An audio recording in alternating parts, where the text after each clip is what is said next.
Hi there, welcome to the Animal Intuitive Show. This is Ann Angela Webb, the Animal Intuitive, and tonight we are going to be talking about metal elements. So when an element is out of balance in our pets, it can affect their temperament, their behavior, and even their physical well-being.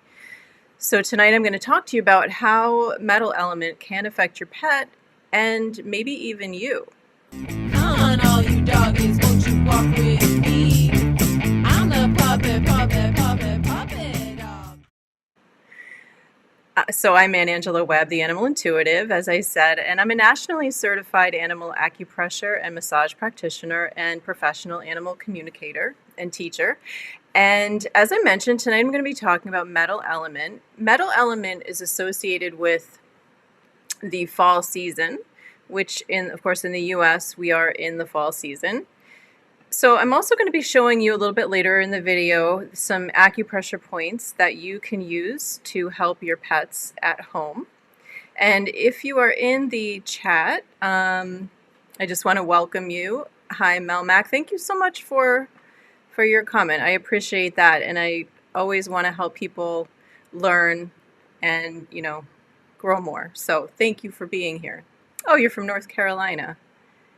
Wonderful. So I want to tell you a little bit of a story, as I like to do with these, well, of course. So Melmac, you've been here long enough to know that sometimes I have a little bit of a problem with my system. And once again, here we are having a problem. My pictures aren't here. So I'm just going to bring them in because I want to talk to you about Beatrice. There she is. Okay. So Beatrice, hi Matt, thank you so much for being here. Okay. Alrighty. Beatrice. Beatrice is a kitty cat. And Beatrice was found at about 6 weeks old. She was with her siblings. Oops. Let me put me back here. I've lost myself on the screen. Ooh, you got all my... hold on one second.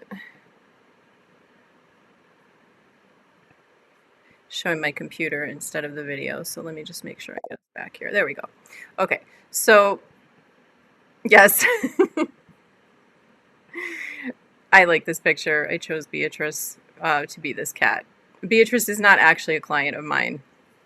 She's sort of, I wanted to give you a cat, sort of a picture of a cat that might apply to Beatrice. So Beatrice was found in the woods by someone who lived nearby in late September in the US in the fall. So she was with 4 siblings, and she didn't have her mother with her. They didn't have the mother. So this person takes in the kittens. They appeared hungry. They didn't look well. And she did look to see if the mother was coming back. But she didn't, so they decided to take these kittens in because they didn't look like they were doing too good. So they eventually, I guess we would say maybe the next day, they took them to a shelter and dropped them off. And as a couple months went by, the siblings gained a lot of weight. They got past that 8-week stage where they could be adopted out. But Beatrice kind of stayed the runt of the litter, and she just didn't look quite as good as the other kittens. So the other ones got adopted. Beatrice was left behind. So yeah, these are babies. They were just about, the other ones get adopted out. Beatrice is left behind. They've already had their mother kind of disappear, and now Beatrice is alone. So they get Beatrice better. They've had some respiratory infections, but they get Beatrice better. A family comes and takes her in, and they take good care of her, and they get her veterinary care And by the way, I'm not a veterinarian, so anything I say here do not take to be veterinary advice. Always make sure you have your animals checked out by a good veterinarian. This is just for educational purposes. So Beatrice went on to struggle with allergies, and her allergies would include some coughing, some wheezing. It would come into sometimes season more in the fall, or would happen more in the fall season. And sometimes she would even have asthma. And at times her nose would run. She also had some stomach issues where they would try different foods, they would try all sorts of things, but nothing would seem to work for her, and she would often have loose stools. Also, her coat was kind of dull. Beatrice also has a favorite toy. She carries it everywhere. It's a little stuffed, fluffy toy, and she gets very upset if the toy is taken away or misplaced.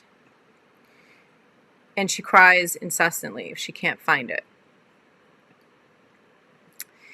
If her family goes away on vacation and she's left to have like a sitter come take care of her, she doesn't do very well. They come home and they find that she's been kind of reclusive, that she hasn't wanted the people to pet her. She's been sort of depressed, not really eating very well. And when they come home, sometimes her allergies and her respiratory issues are even worse, and sometimes her potty issues are even worse. So, oh, that's a shame. Yeah, people just drop off pets. I know that happens a lot. And how cool that you live on a farm. Well, that's nice. Let me tell you a little bit. We'll come back to Beatrice. So, in traditional Chinese medicine, as I said, fall is associated with metal element. Metal element is the element of structure. It includes lung, who is known as the official who receives pure energy from the heavens, and large intestine. First, I'm going to talk to you about lung. So I've talked about in other videos how for each element you have, usually in most of them, you have two paired organ systems. So for this one is lung and large intestine. So the Chinese saw autumn as a time of harvest, as Mel, you would probably be familiar with if you live on a farm. I'm not sure what kind of farm, but it's a time of harvest in preparation for the winter. It's a season of completion and perfection, they consider it. And it's also a time of death and decay, and materials going back to the earth to prepare for spring growth. So they're going to be under the ground and preparing for the spring. It's a time of harvesting those crops, and that corresponds to us, and animals. It corresponds to our need to sort of start to take in resources, to slow down and prepare for the winter. Animals do the same thing in the wild, and you may even notice that your pets at home start to kind of slow down a little bit. They store seeds in the wild and nuts and other nutrition to get ready for winter. So the lungs exist, obviously, physically in the body, in the chest area above the diaphragm. And they filter the air we breathe, which oxygenates our blood, and they expel the carbon dioxide through exhalation. And hello to anyone who's joining. Hello, Dave. Thank you so much for coming in from Australia. Yeah, so I think everything, that kind of corresponds to things wanting to sort of, nest up, be safe. I think, you would be thinking of it differently depending on where you are. Like maybe in Australia, you're going into a different season, right? You're going into summer maybe, or spring, I'm not sure.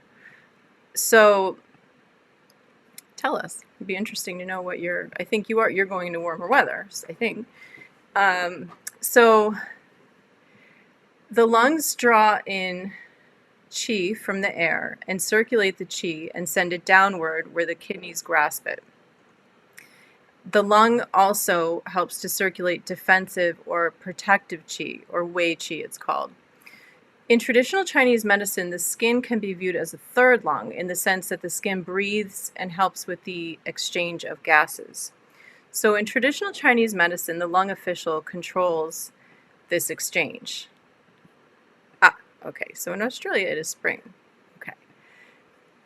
So it's interesting. In other parts of the world you're watching this, this still applies, even if it's not your season. So think about this in terms of your pets and how this might apply to them. And it could apply to you as a person too. Some of these things might sound familiar. Okay, so the way she circulates on the surface of the body, providing protection from external pathogens. So, for example, a cold. Together, the skin and the lungs both combine to form the body's first line of defense against external insult and injury. So the basic concept is that when we talk about qi, which I'll just go back just to kind of highlight this, qi surges throughout the body. It's the vital source of life. So when we're bringing in qi from the air, this is energy that we're bringing in, and then it's transforming it when it goes through the lung. The Chinese think of it with traditional Chinese medicine and acupuncture, as becoming part of our vital life force energy. So an imbalance in qi can cause disease and illness. This imbalance is most commonly thought to be caused by an alteration in the opposite and complementary forces that make up the qi, which are called yin and yang. So if the lung official, often the things in Chinese medicine are referred to in terms of government, you'll see, or royalty. So if the lung official is out of balance, there can be physical problems. For example, congestion, breathing issues, allergies, face, sinus. So the head is considered all part of the lung. They say that the lung, it's just all connected. So think about it. It's going up to the sinuses. It's bringing in the air to the lungs through the nose. It's the first line of defense, the head. So these respiratory problems can be seen as the inability of the lung to disperse and descend, so bring the air in and down, the qi energy, and transform it into qi energy, and bring it down and disperse it. Oh, thank you so much. Thank you for sharing, Dave. And also, Dave has a great show, Seeking the Truth with Dave. I am a true crime fan. I talk about it all the time. And he has a great show, Seeking the Truth with Dave. So if you like this show and it is helpful, please do like, subscribe, share. It really does help. So dogs and cats with these respiratory issues may also exhibit skin issues. So the skin is considered sort of the external physical manifestation, and also body hair. So in an animal, it's the skin and then also the coat. So if the animal's coat is dull and lifeless, or if it's greasy, going kind of in the opposite direction, or they have dry skin or dry spots, or they have uneven hair growth or rashes, or if they're excessively scratching or like biting at their skin, these are all signs that they may have an imbalance in the lung. Also, skin eruptions and bumps you might see. Oh, thank you so much, Dave. Dave is wonderful. He's really doing some amazing work over there, I'm telling you. If you like true crime, go check him out.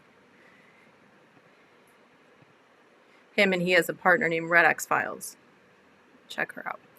So large intestine is what's called the yang. So lung is the yin meridian, large intestine is the yang meridian of this paired meridian pair. So yes, the humans, I almost banned you, I'm sorry. Hit the wrong button, you almost banned somebody. Yes, the two-legged humans go through the same thing. So, it's hard to know exactly how those who began traditional Chinese medicine 3,000 years ago, it seems like perhaps it was taken from observing a lot of different things, the environment, nature, maybe animals, but it first was applied to humans. So they did acupuncture with humans, and then eventually we did start to apply it to animals. So I practice acupressure, which is, I'll show you some examples further into this. And then, of course, there's acupuncture with the needles. Dander could be a sign, yes, of imbalance in the lung.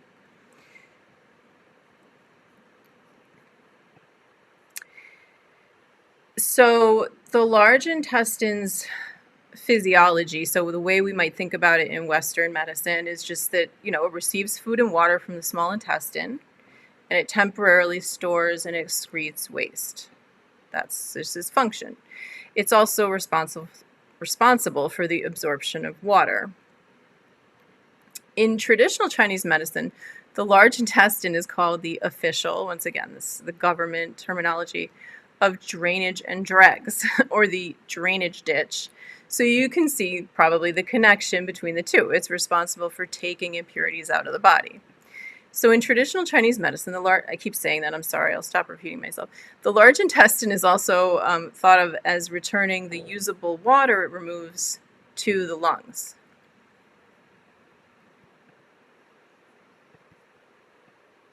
So you see how these all work together. That's why they're paired meridians. And, also, although it's paired with lung to perform this function, it also removes waste products, not just in the digestive process, but it also helps with other officials and in the body. If it's out of balance, you can see how other officials in the body suffer since their waste is left unattended. And it's interesting because in all of the elements, there's actually there's a smell associated. So there's color, sound, smell, direction. West is the direction for metal. Rotten is the smell.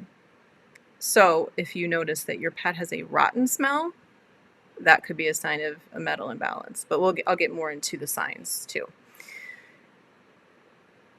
So the oxygen that the lung takes into the body provides the key which unlocks or makes available most of the value of the food that the dogs and the cats eat to fuel their bodily processes. So there's another link to sort of just the digestive system, between lung and the digestive system.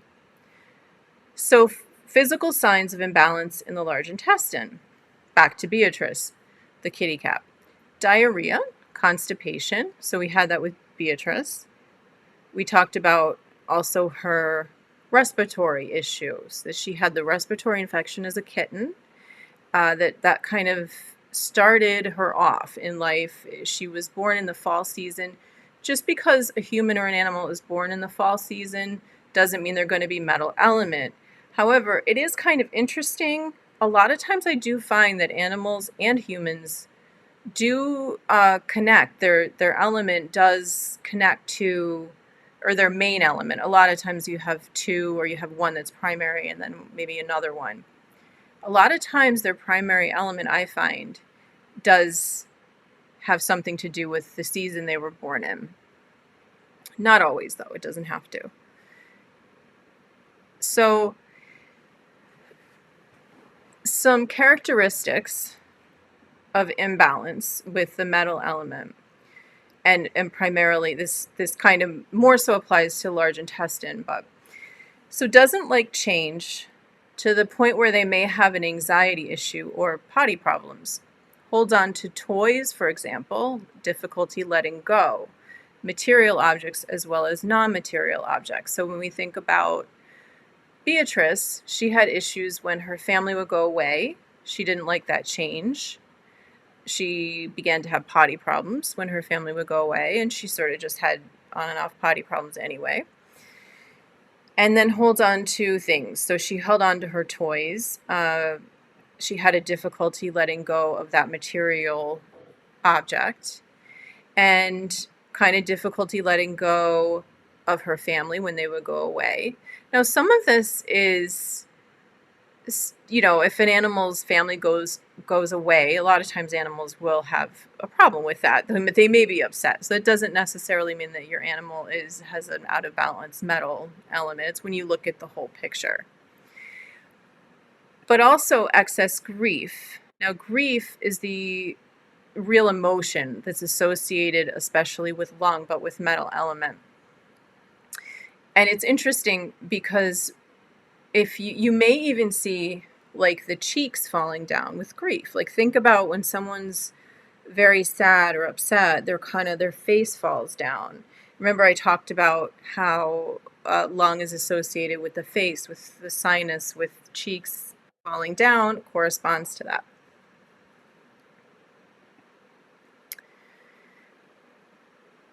So if an animal perhaps had the loss of an animal friend, so also I forgot to mention, of course, going back to Beatrice, that she had her siblings go away. She was left in the shelter, and also their mother. They were disconnected from their mother at an early age. And they went to a foster home, then they went to a shelter. The kittens were taken away. Her siblings were taken away. Then she went to a new home. So that's a decent amount of change that can affect an animal. Change of location, such as living with a family, but then the family moves. Or, for instance, if you have a horse and you move the horse to a new barn, and they leave their horse friends behind in the old barn. So some amount of grief is normal. So if an animal's partner dies, their little best friend in life dies, it's understandable that they're going to have some grief. But then animals tend to be able to move on. Sometimes it's easier for them than humans. So if you find that your animal is really kind of hanging on to that, they can have an imbalance of metal element if the grief is really carrying on excessively for an excessively long time. So I also wanted to talk about some other issues, like more associated with, this is more like mental or personality issues that could be signs of an imbalance of large intestine and metal element. So rigidity, which can be associated with the body, which includes I'll show you the meridians. When I'm done talking about this, I'm going to show you the acupressure points, and you'll see where the meridians are on the body. And the rigidity in the body may show up along the meridian pathway, which is interesting. So the meridians are the lines that are associated along the body with the organ system that we're referring to. I'll show you in the pictures if you're not familiar. And it may show up as a restricted or frozen joint, and that may include the carpals or the wrists, the elbows, the shoulders. The color also, I didn't mention this, is gray or white. So that's a little bit hard. With humans, that could be something where you'll see like a white or a gray pallor to the human skin. But in dogs and cats, you may see a white or grayish hue to their coats or their overall body coloration that maybe is premature. Sometimes as animals get older, they're just like humans. They may turn white or gray, but this might be not appropriate, age appropriate, let's just say. And also, so going back to the personality things that can be associated with metal element. Animals that have a balanced metal type I'm actually going to give you the example of my cat, Gracie. And I meant to post a video of her and I forgot to upload it, but Gracie, so goodbye, Beatrice. We're going to say Beatrice got better because she got some holistic care and some acupressure and proper veterinary care and everything, and now she's great. So she's fine, so we take her away. So I'm going to show you a picture of my kitty Gracie. She's a pretty good example of metal element that's pretty well balanced. Of course, in this picture, she doesn't have her eyes open. Whoa. Try to minimize her a little bit. It's like enormous Gracie. She is very strong. Oh, I see. Okay. She is a very strong cat. She just has a solid sort of muscular body. Metal element types can be, sorry, I'm trying to minimize her, but metal element types can be angular. That's one way I've seen them described. Strong, angular, tall, or long. That's kind of how she is. She's kind of a small cat, but she's pretty angular. Very muscular, very, like, she can jump. She just, a few weeks ago, she turned 11 and she can still jump extremely high and do all these athletic things, and she's just always been like that. She has a very shiny coat. So that, is one of the examples of having a good balanced metal element. She is vocal, but not overly vocal. So metal element types are kind of, they're not overly social. So I talked about fire element and earth element. Those were the last two that I did, and they tend to be more social types. The metal element isn't, sorry, let me put her over here. Metal element types aren't quite as social. They can be a little bit more introverted. And she's sort of like that. She's kind of more the typical cat who wants attention when she wants it. Except she's, I would say, a little bit more introverted than some cats. She is meticulous. So some of these things I take from human information about metal element. So I went to school and studied acupressure for animals, but then you continue to learn because Chinese medicine never ends. You never stop learning with it. So you're reading texts and watching videos and, learning, and a lot of it is going to come from human stuff. So you have to think about it. How does this apply to animals? They tend to be, when you think about a person, I have heard them described as more like meticulous. So liking structure, being more disciplined, and she's like that. She likes things to be clean. She can get a little bit off balance when she starts to clean the dog's fur, which they don't like. She can get a little obsessive about that. And if I don't clean her potty box on time, she's screaming at me. She's very vocal about it. So that kind of, to me, is that meticulous nature. When it comes, this isn't really a cat so much, but when we think about training and dogs, for instance, or horses, for instance, liking structure in their training, liking to do training, I think about my German Shepherd. He's not metal element, but this would be a dog who really likes to do their training on a certain schedule, likes things done a certain way. They enjoy that kind of, that type of structured training, or just their life being more structured. And if it gets out of control, that animal might be trying to sort of take over the training, trying to control it. So that would be an out of balance mental element. For instance, if a horse is trying to control the walk or the training, same with a dog, they're trying to control their walk. That could be a sign of mental element being out of balance. And just not being able to be flexible with it, being too rigid with it.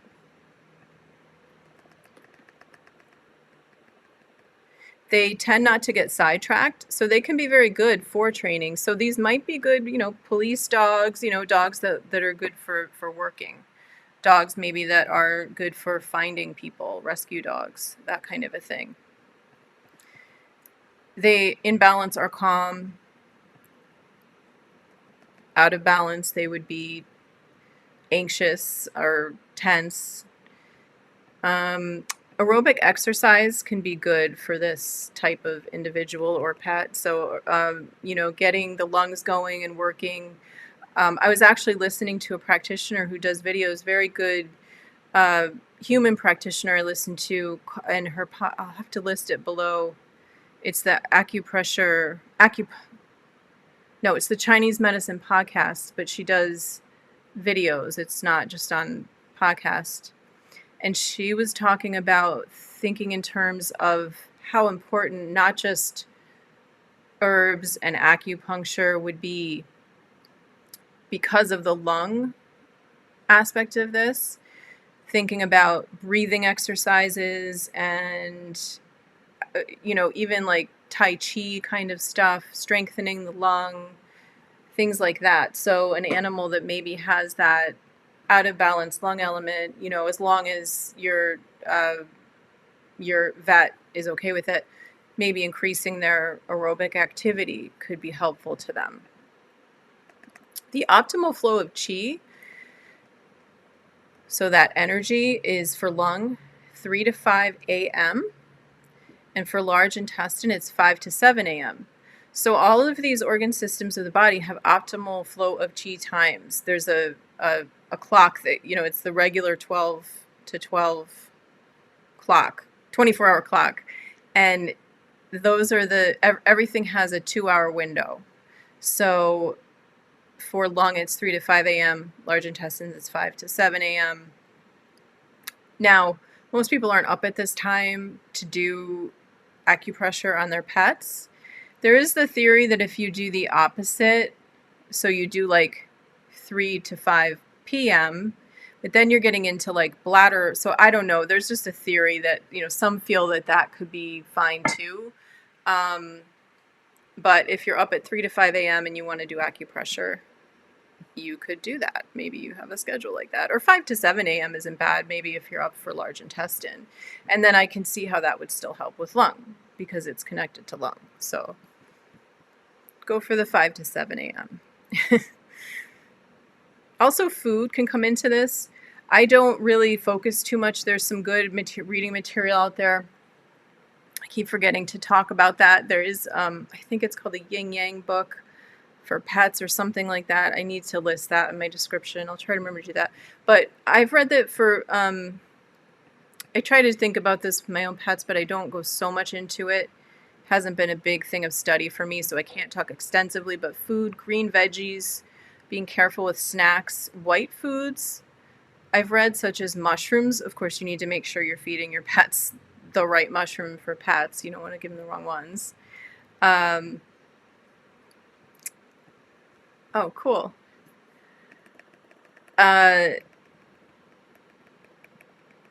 So foods can be certain foods for certain types can be important. If there are any questions, definitely feel free to pop in and let me know. I forgot to say that.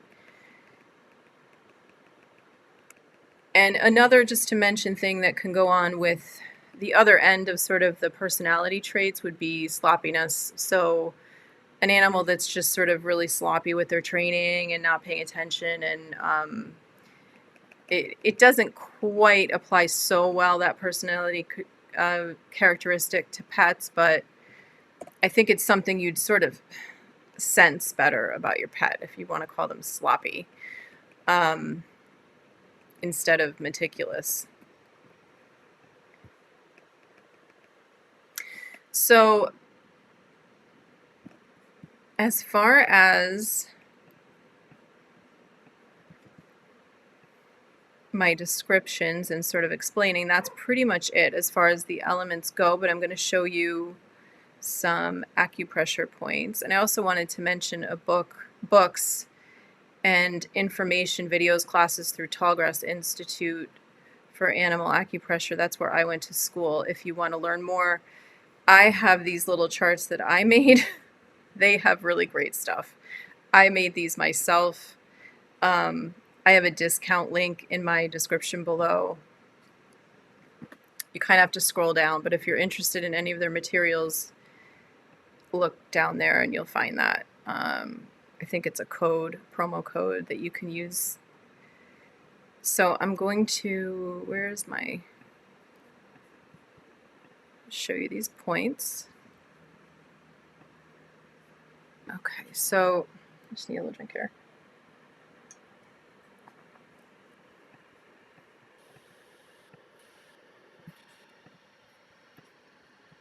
Okay, bye-bye, Christy. Okay.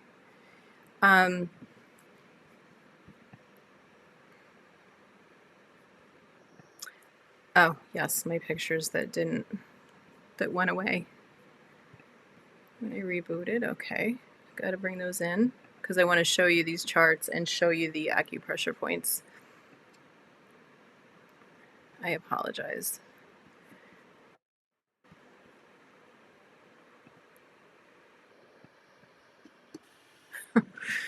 I don't know.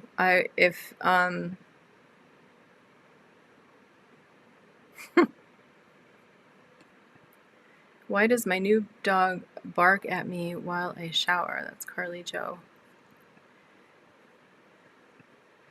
I do. Are you talking from an animal communication or a behavior standpoint?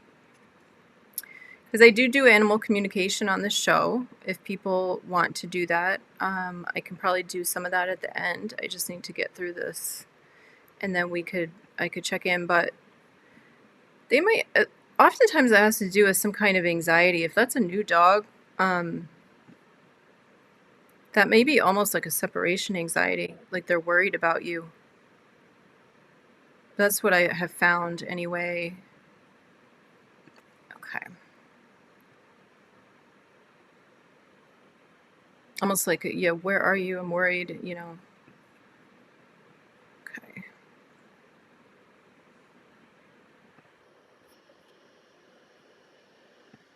I'm just bringing in all my skeletons. I have 3 points I'm going to show you, and I just want to get them loaded here. Sorry about that. Okay. So the first point I'm going to show you just went away is lung 1. Shrink it a little bit here.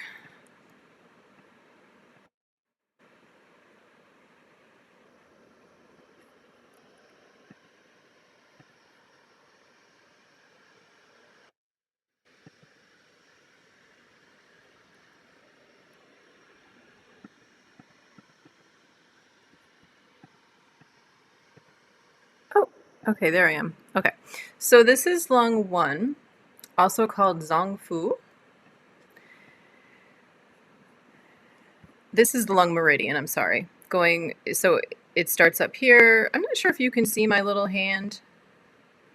I'm pointing. Could someone tell me if you can see the little, like, mouse hand?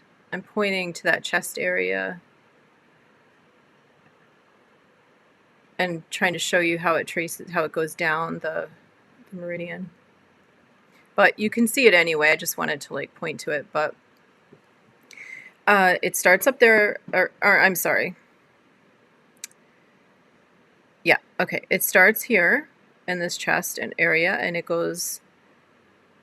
makes a little curve up, comes all the way down to the wrist.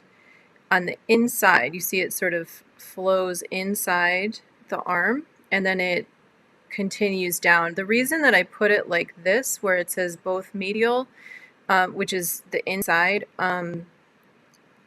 is you can't really see so well this if you're looking at the dog on the right. I just wanted to be able to show, okay, so you can't see the mouse. Okay. Yeah, I wanted to be able to show you that that line continues all the way down the inside. So it doesn't switch. Kind of looks funny the way I showed it. But anyway.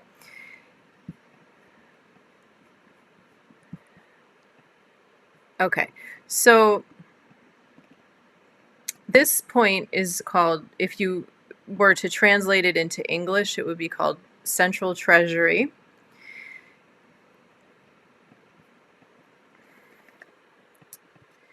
And I'm also going to show you this on my skeleton.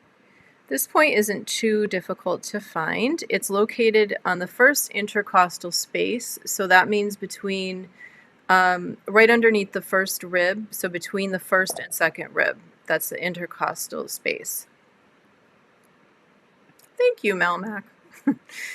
I have a lot of stuff on my site, and I have things in, little playlists, so sometimes that helps to find things. Try to keep them organized. So this point helps with regulating and tonifying the lung. It helps for clearing heat. It helps with that descending of lung qi. Remember I mentioned that? You're pulling in that qi, the air, and you want the qi to descend. So it also benefits lung. Carly Jo, Mel was just saying that I have, when Mel was saying there's a library, just meaning that there's a lot of videos here on YouTube on my channel that you can go back and watch. And I have them in playlists. So if you want to look, I have one that says like animal communication, acupressure, massage demos.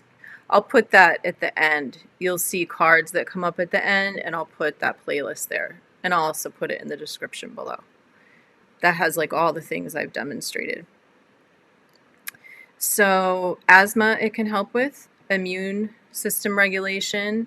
And then because of its location, shoulder or thoracic pain. So it's interesting with these points, they can help with both the location. So if it's like near that point on the body, that acupressure point can be helpful, but then also be helpful for things like, that are more, I don't know what the word, like not so tangible, I guess maybe the word would be, like regulating and tonifying the lung, clearing heat, promoting the descending of lung qi versus the shoulder, Oh, thank you, Carly Jo. I'm so glad that you subscribed. Thank you for doing that. YouTube will take one away. They like to do that for me. They have a funny... YouTube is, they are fun, let me tell you. I've had a battle with them. Add one, take one away. They also haven't been notifying people, but I've heard that's been happening to a lot of people. They don't notify people that you're going live. So that's an issue. So this one's kind of easy to locate, but I'm going to show it to you. So this is not your clavicle. It's your first rib, so it's lower. I'm going to make myself bigger.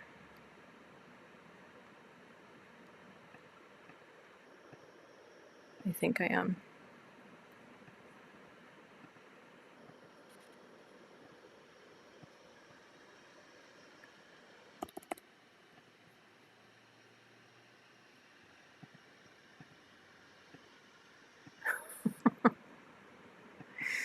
Love it. Well, there I am trying to show you on this skeleton. I don't know if I'm going to be able to, what's going to happen if I get rid of that guy. Yeah, I thought that might happen. I can't get myself back. Oh.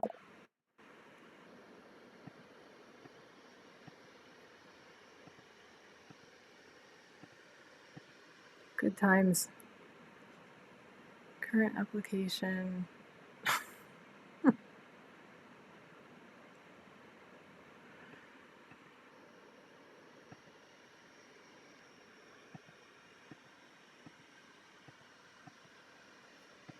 Right, I may be very tiny for the rest of this. Oh, there we go. Okay, so um, this is my handy skeleton, and I kind of wish he wasn't on this like base thing. This thing, it kind of makes it harder. So between this first rib, and I know this little like bar doesn't help either, but between the first and second rib is that first intercostal space. And you also, so it's not close to the sternum. It's not close to the middle. It's kind of coming out a little bit. There's a way to do measurement in traditional Chinese medicine. It's a little complicated, so I'm not going to get into the exact specific soon it's called on here, but if you go over from the top of the humerus, the bone right here, where the big part right here, it's sort of even with that.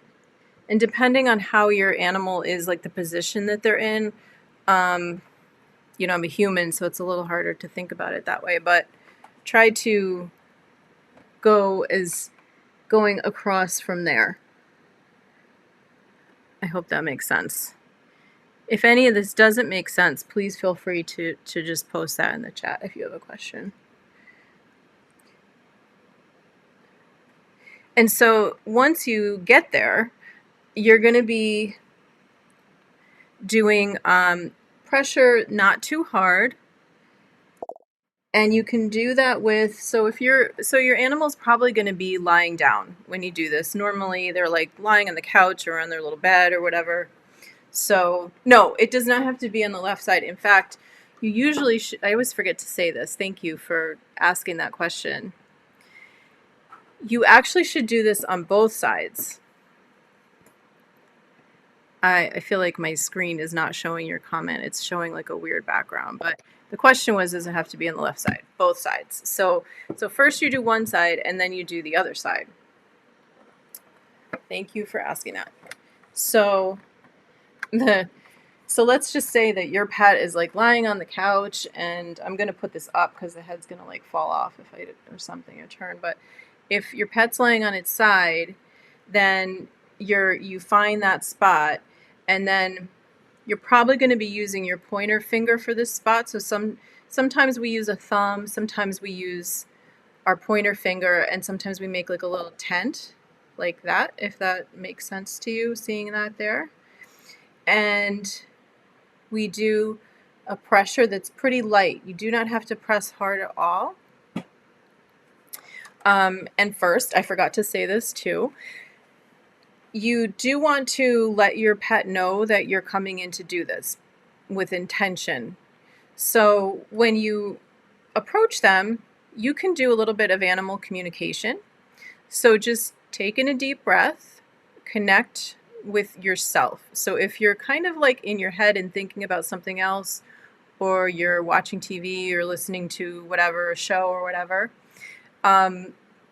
just come to your own center. Take in a few deep breaths, connect in with yourself before you go to do this with your pet, because animals are so sensitive to our energy. We don't want to be putting that energy onto them, so to speak, or transferring that to them. And on top of that, they may not receive it very well, and they may not, this is more intentional than just petting them, so they may leave. They may not stick around for it. So you should ask them before you do acupressure with them if they're willing to receive the acupressure. Most animals will be happy to receive it. Yeah, no tension allowed. So it actually helps us, I think, to do this stuff. It reminds us that, oh, wow, I'm really like in my head. I need to calm down or whatever, I need to take a few deep breaths and ground myself. I find that acupressure is great for that. It helps, doing that with my pets helps me. So when you approach them, just let them know that you want to do this with intention. The animals will pick up on things a lot more than you may believe. Animals pick up on our thoughts and our feelings all the time. They're very sensitive to us. So just trust that they're picking that up. And when you pet them, you're going to do a more intentional, just kind of going from their head, but more of an intentional pet. Down the length of their body. You can go down the side of their leg, down to their paw, and do that 3 times. And you can do that each side. Just get a sense. You know, this is intuitive. So you know your pet, and you'll know when they're ready to begin. When you press that point, you're going to press it for 30 to 60 seconds approximately. You may find that you feel drawn to do more of like a circular motion, but you'll know that your animal's done when the energy has shifted, when the energy has moved. So maybe there might be an energetic block. You may be moving the energy so that the energy picks up, or it may help it to subside a little bit. It may be too much. So when the animal's done with that point, you may notice that they lick their lips, they may yawn, they may stretch, they may roll over, just change position. They actually might just walk away. They might lick you. You'll know your pet, and you'll know when they're kind of over that. And if the animal does not want to receive acupressure, just let them, if they walk away, then maybe try it again later. Okay, so that was our first point. All right, so I'm going to bring up our next one.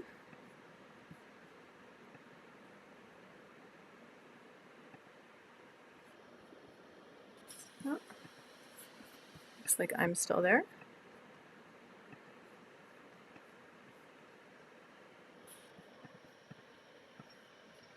I'm just going to make me small. Okay, it's easier. Okay, so our next point is lung 7, Li Q. So I'm not sure I'm saying that great. I try to do my best to look these things up and try to say them right, and I apologize to anyone who's feel like I'm murdering the language.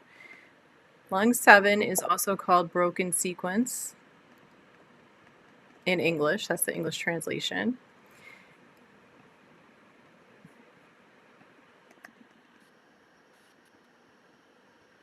Sorry, I'm just bringing up my notes. Okay, so this point it's actually a really powerful point. It's very popular to use when an animal has like a persistent cough or a sore throat. And it often helps with like also head and neck issues. For people, they might use it for like migraines and that kind of thing. Of course, check with your doctor. I'm not a doctor, blah, blah, blah. You need to make sure that you're doing all that stuff. But it can also help with toothache pain, and also pain and weakness of the wrist. And of course, if the animal has had some kind of an injury to their wrist, you definitely want to make sure that you're not like aggravating that injury or that spot. It would be something you'd want to make sure, check out with your vet if it's okay at this point to use this point to help with that area for that. Okay, and it's also said to improve circulation in the brain and stimulate memory. And animals do get their kind of senior issues too, so keep that in mind. So, oh yes, I'm not sure what I said there, but yes, that would be the wrist. I'm going to show you this point too. Sorry about that. No, you're fine. I'm kind of buzzing along. Okay, so lung 7 is, I'm going to show you it here, how to find it. Okay.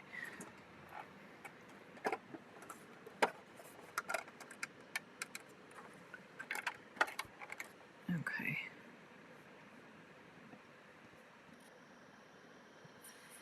So, make me bigger. If I were to show you this on this doggy here, you would,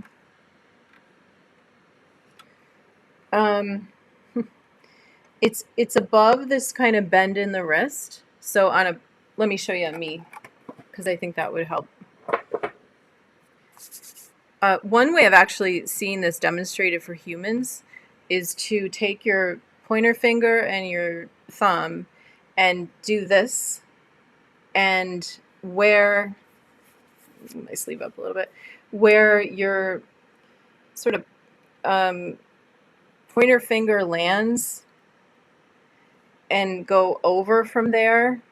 So it's kind of on the edge of the bone, and a lot of things in acupuncture, acupressure, they say they're in like the valleys. They're in the joints, and so you kind of feel when something will like drop in.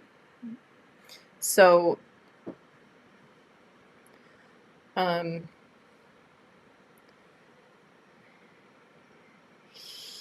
here, trying to show this on the screen is kind of hard on me.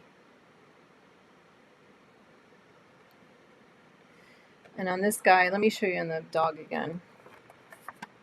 Let me go back to dog.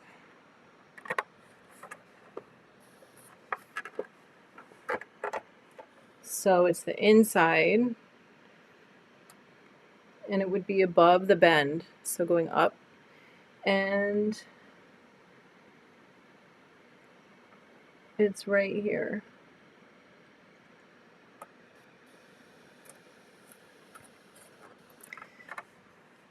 And let me go back to the diagram again, because I think that helps to just see them both.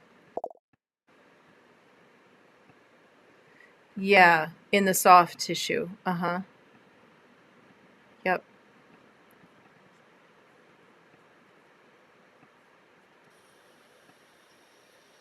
Okay. So see in the picture here where the red dot is, that would probably help you to look at that again now that you've seen it like on these other things. It might help to look at it there. Although that's not like perfectly anatomically the perfect diagram, but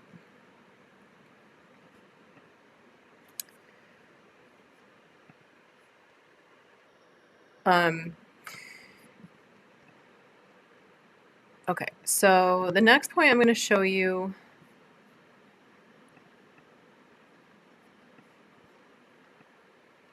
now we're moving on to large intestine. This is our final point. Okay, good. I'm glad that makes sense. Okay, this is a large intestine 10, or Shou San Li. And here is the meridian. I'm trying to move myself smaller so you can see that. There we go. Okay, so you see this runs, it's a bit longer than the one we were just looking at. Ooh, okay, yeah. Okay, so this is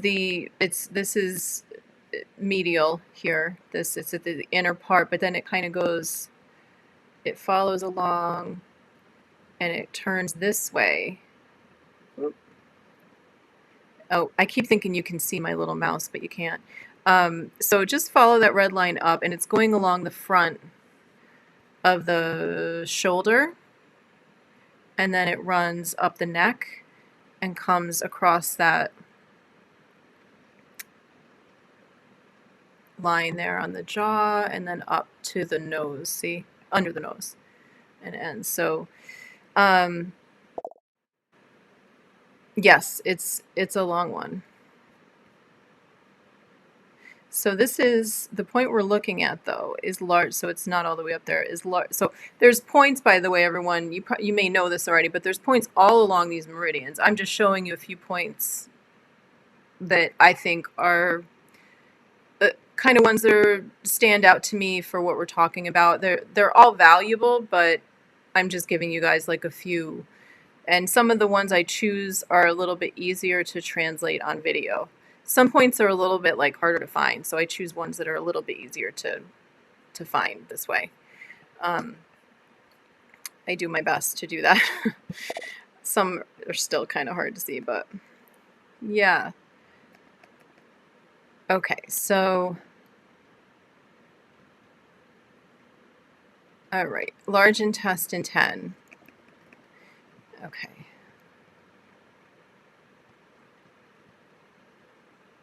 All right.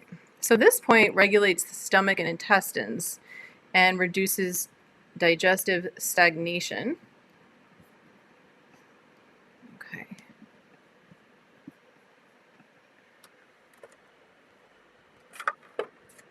All right. And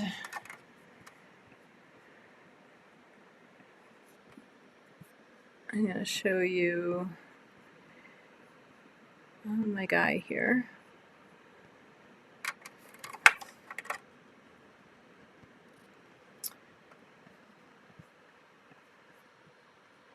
Okay. Oh, you probably need me to be a little bit bigger.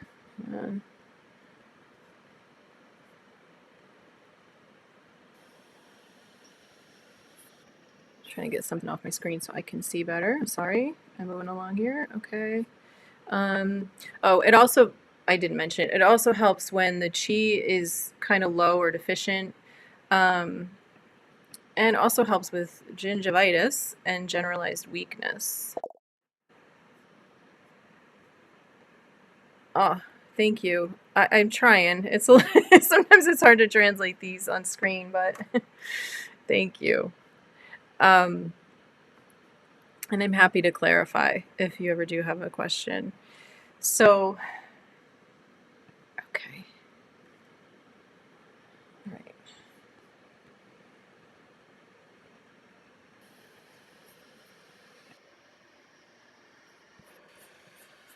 This guy, I'm going to make myself bigger.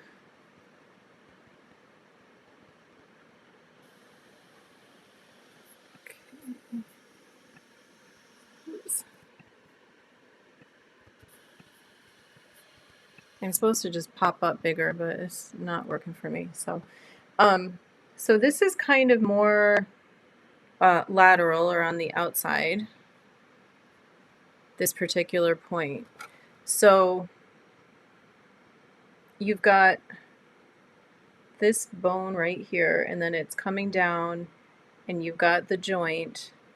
This is the knee right here, and then you're coming out here, so you see back to the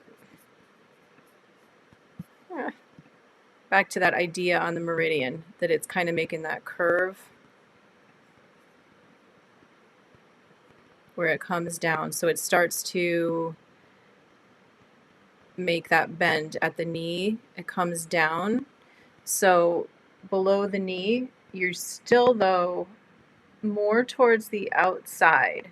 You haven't gone inside the bone yet. You haven't gone medial. You're still a little bit on the outside. And you're sort of on the front of the bone too. So you're not all the way out here. You're not all the way on the outside of the leg. But you're not all the way on the inside either. You're not all the way on the inside or outside. You're more like here. But you see how this goes boom? Like I was saying before, how things tend to be like those grooves, those dips. That's where you're going to find that point. So let me make myself bigger and show you a little bit better here.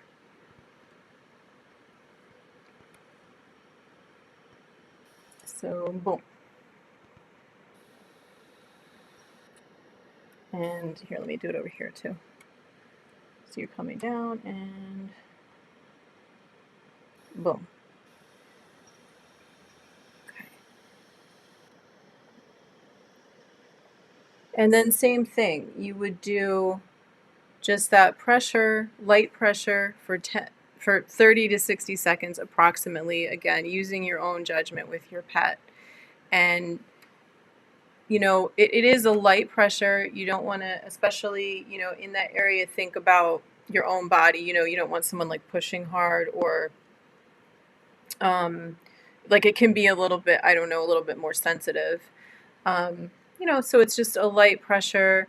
You might do a little bit of up and down, like press, release, press for 10 seconds or 5, release. Just kind of go with the, intuition on it. How firm? So this is a hard one to translate on video. I have heard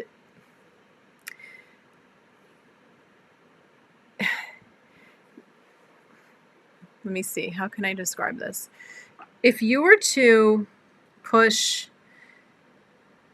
it's basically like think about it. It is a little bit of just kind of common sense. Like if you're pressing on your animal, if you're not doing it right now, you might not think that it's so like obvious. But when you go to do these points on your animal, you're gonna have a sense of like, I'm starting to press on my dog and I don't want to push any harder because that's just too much. It's kind of common sense. Like, I think you'll know, but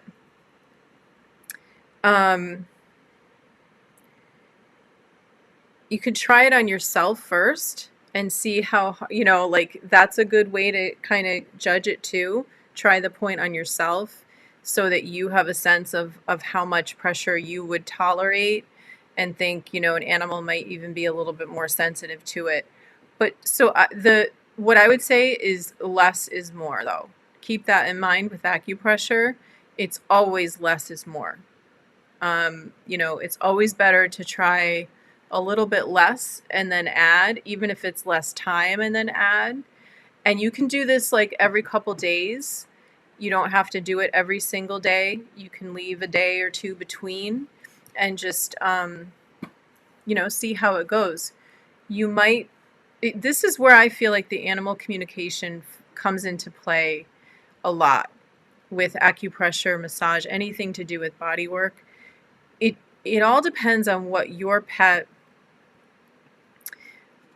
is asking for, needs, is showing you that they want or, don't want. And I feel that what I have found is that acupressure and massage and all these types of like of body work, good. I'm glad that that's helpful. All these types of body work modalities help us to communicate with our animals better. I find that they help people to connect. Sometimes when people are doing and learning animal communication, they're feeling almost like they're swaying in the wind, like they can't get grounded, they can't connect. It's hard at first. But when you do acupressure, massage, anything to do with body work, and you're touching your animal, you're making that connection. And for some people, it helps them to pick up information and they can feel what their animal is trying to tell them. And trust in that. Trust what your animal is telling you about what they're feeling about what you're doing. So it's just being in tune. And I feel like this shows us and helps us to grow in our animal communication. So ask them too. When you're doing this, you can say, let me know when you're what you like or you don't like, or, let me know how this is. And your animals will pick up on that information and they'll be more than happy. Trust me, animals pick up on so much of what we're saying and what we're feeling. They're just waiting for us. If we're not, they're waiting for us to do this intentionally. And I'd love to hear how this goes. I'd love to hear if people feel like they are picking up more from their pets, what they're getting when they're doing this, if they feel like it is helping with their animal communication as they're doing this. I would be interested to hear that and how this is going for people. And as I said, yes, they do. Yeah, they tend to know us better than we know them. They're picking up on so much that's going on around them and what's going on in our lives. They really do. I think you're absolutely right. They know us better than we know them. Yeah. Um, and yeah, as I mentioned, that Tallgrass has a lot of resources. It's where I did my acupressure um, training, and they have wonderful charts and books, and some of the information I talk about on here I've gotten from them, of course, and they're fabulous. Wonderful school. They're doing a lot online now, so it's wonderful. I went out to Colorado and DC for my hands-on stuff, but they do quite a bit now online. I think maybe you still have to do some stuff, in person, but a lot of it you can do online. So, and I do have that discount code down in the description. Also, I just wanted to let people know I do have an animal communication course starting in 2 weeks. If you are interested in that, I'll have a link in the description for that. That's a group course that's going to be starting. I think it's the 13th. It's a Tuesday night. I also teach privately, so if people want to do a private course, they can do that too. I just need a drink here. And then periodically I'll do this. I'll do group classes. So I have one coming up for fall. And I didn't know if I answered the question about the dog in the bathroom who's getting upset. If you felt that made sense. I didn't see what you said about that, if that kind of seemed like it fit, or if you wanted me to check in with them. But I will be back. I got sick, which really applies to metal element. This is very fall, me getting sick. It happens every September, right around my birthday, which was yesterday. I'm almost always sick on my birthday. This year I was sick the whole week before, and not COVID, luckily, but I was rather sick, and my husband even got sick, and he doesn't get sick easily. So I do this like every fall. It's like a metal element, change of season, respiratory, all that stuff. So we have to really make sure that our immune systems are up, and keep in mind, what they're saying is that because so many of us have been like sequestered, like locked away and not around each other so much, our immune systems just aren't as great right now. They're not as used to being exposed to things. So we really need to be mindful of that. It's easy. I guess they're saying, like, people are saying, oh, this is the worst cold I've ever had in my life. A lot of people are coming down with stuff. So make sure you keep your immune systems going. I appreciate all of you being here. And if you have any questions or comments, please put them below. Love to hear how this is working for people in the comments. And you can always find me I forgot to put things just weren't, I didn't have my overlay, as they call it, with my information here below, but this is me, the Animal Intuitive Show. There's always going to be something not right here. That's how it works. But the Animal Intuitive Show, you can find me at intuitivetouchanimalcare.com. And do I avoid metal stuff, or how do you detox? Do you mean like associated with the fall and metal element?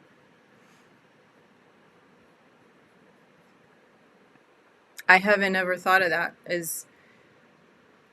I actually might think you'd be, like, in theory, more,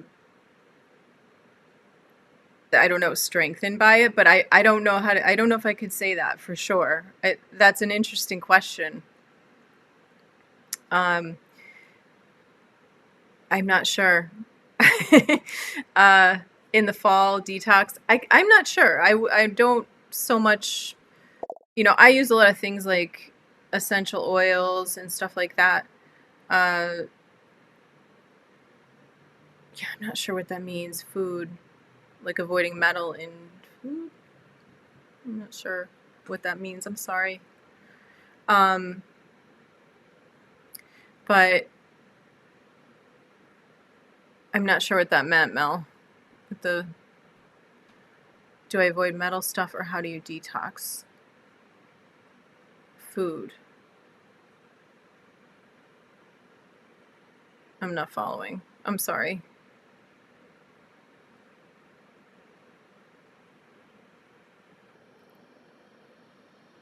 Like heavy metals? Are you talking about?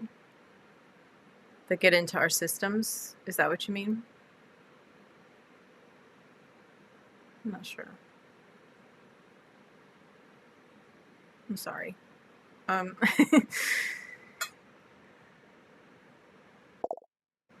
think about my canine and felines too, additives. Oh, yeah, definitely. Yeah, I'm a big believer personally in raw feeding.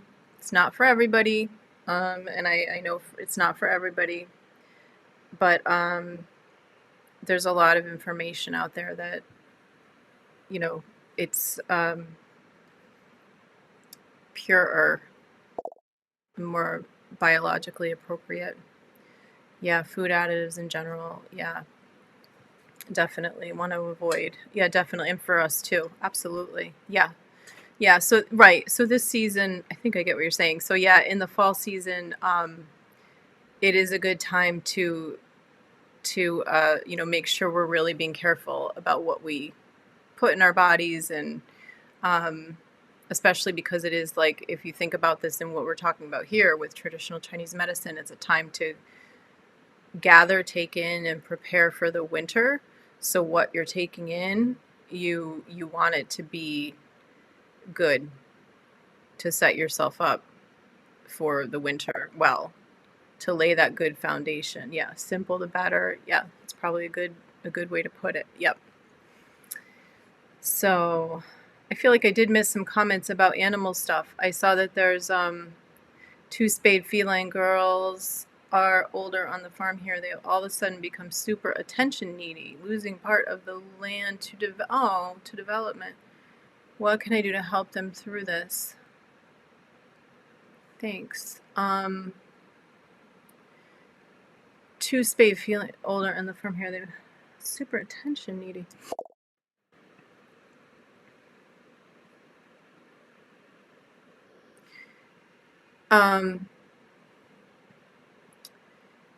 So if you're feeling like, do you feel like is the development on your land obvious? Like, I mean, do you feel like the two felines are aware of it? Like, is building going on currently? Or is it being talked about? Because that could be definitely maybe making them act that way, more needy, if they're feeling concerned about something like that, like a change.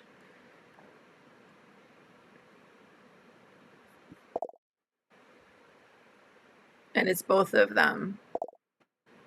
That's really, yeah, that would make sense. I would reassure them.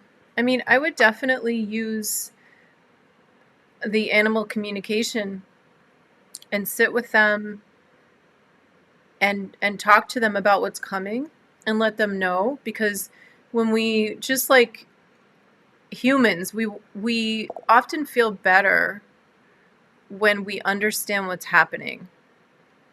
So if they're sensing that there's change coming, then, and they don't understand exactly what's going on, that could be the root of what's happening. And I feel like it does have something to do with it. Yeah, they're losing their territory. They're huntress felines. Yeah.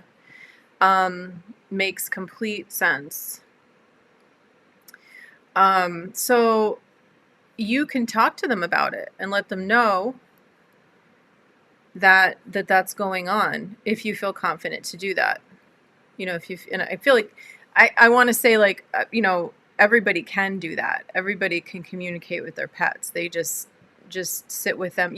I get the feeling, Mel, that you have the ability to do this from just because of the way you talk, that it's something you're kind of doing. Yeah, you still have so much to hunt on, in your opinion, for them. They may just be sensing the disruption and it might be making them nervous.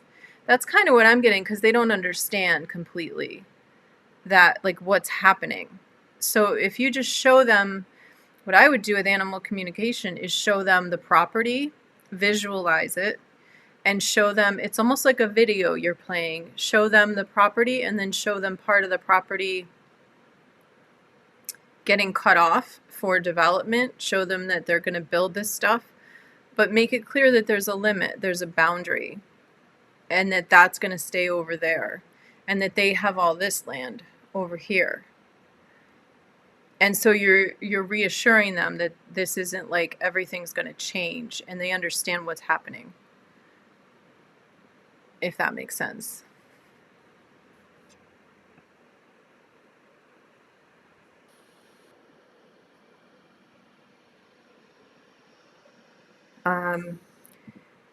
It's really just with animals the same as people.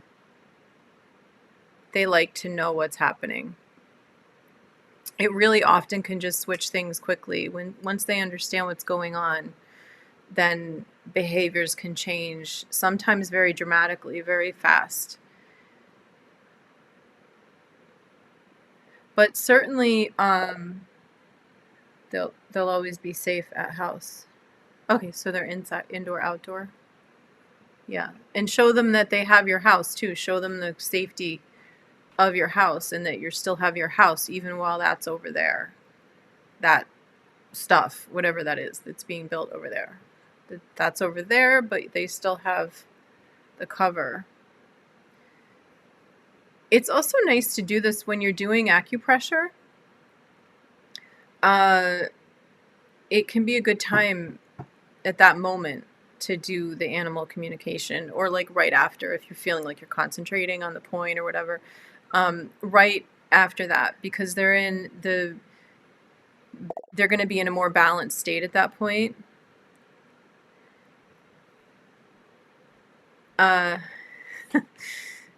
You know, if that makes sense. The chi's kind of more moving, and they're going to be more receptive and probably more relaxed, reassuring, but they're faster than I am. Yeah, well, if you can't catch them, then just sit with them. Maybe if you can't do acupressure with them, maybe just sit with them or near them. And you don't always have to be with them either for animal communication. That's why I do animal communication at distance here. And certainly if you wanted me to talk to them too, I can do that. Next week I'm probably tonight a little bit getting a little too wary, and I always like to be a little bit, make sure I'm on point and not too tired when I do animal communication. But next week I have a guest coming, and I'm not sure if I'm going to have time to do animal communication, but the week after, I don't think I have anything, and I'll just be doing FurryFursdays regular. I've been kind of trying to have a topic, because I haven't had as much response with people wanting me to do animal communication. I don't know why. I think I mentioned in a post somewhere, like comments, that my husband thinks that you're scared of me, that maybe I'm going to talk to people about like personal stuff on here, and it really isn't meant for that.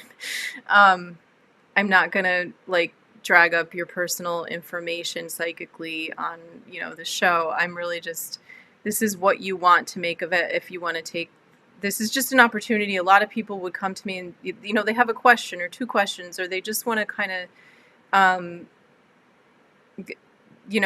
have an opportunity too with the economy. They just want, like, they can't afford it right now, but they just want to know a little bit about their pet, or just, this isn't like an in-depth, hour-long animal communication consultation that I'm doing that's private, and so don't be worried if you want to come on the show. The best way is to email me ahead of time, and my email is Ann with an E at intuitivetouchanimalcare.com. It's nice for me to know. We can kind of like set it up. You'll send me a picture, or you can take I like it if you can do live video with your pet. That's nice. If you can't, you can't. But if you can, you can. But it's nice for you to be on the thing so that we can talk. If you don't want your face on it, you don't have to have your face on.